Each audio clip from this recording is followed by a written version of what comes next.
Hey, what's up, everyone? It's Nylan from SurrenderStrength.com, and this morning I was taking just a couple minutes while my boys were occupied, and I finished reading a chapter that I was reading this morning or early this morning, and I finished reading, set the book down, and just kind of taking just a minute or two to kind of contemplate what was read and what God was telling me.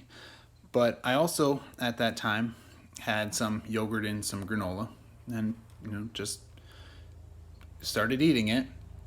And as soon as I took a bite, as soon as I took my first bite, started crunching on the granola, it was like any thought or anything that I possibly could have heard from God just seemed to be gone, because the crunch of the food was so loud.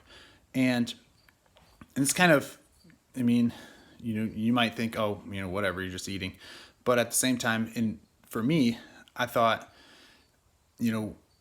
how does this relate to health and obesity, and even just the way we use food and even exercise to quiet the voices in our heart.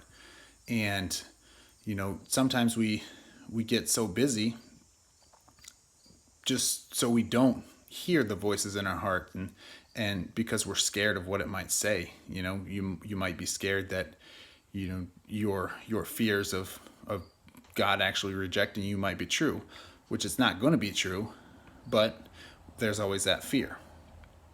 So I think we tend to either focus a lot on being busy, and there's an old saying that I heard many years ago, that if the devil can't make you evil, he'll make you busy. So you can't take time to have that intimate relationship with God.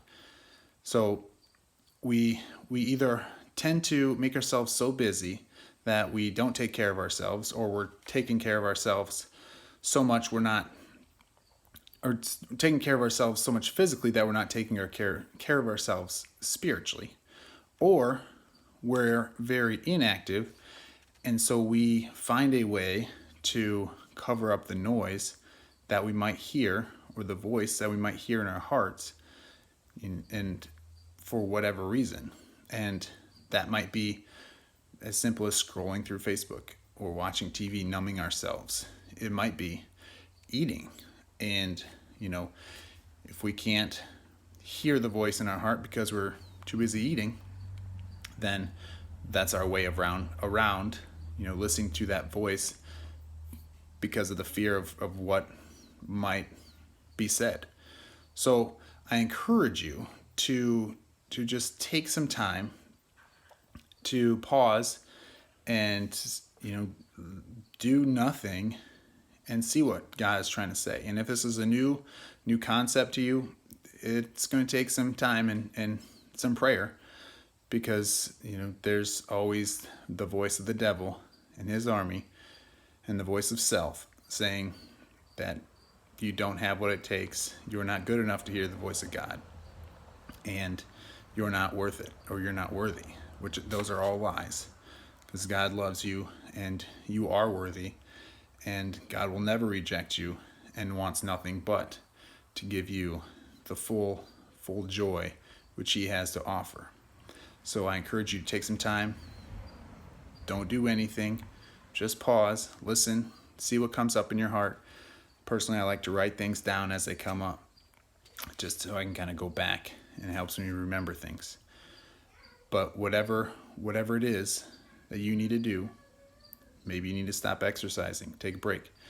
Maybe you need to take a break from eating or social media, and maybe go for a walk and just experience God's nature, God's joy. Whatever it is, don't be afraid of the voice of your heart, for God has good plans, and we don't know those plans until we listen. God's strength.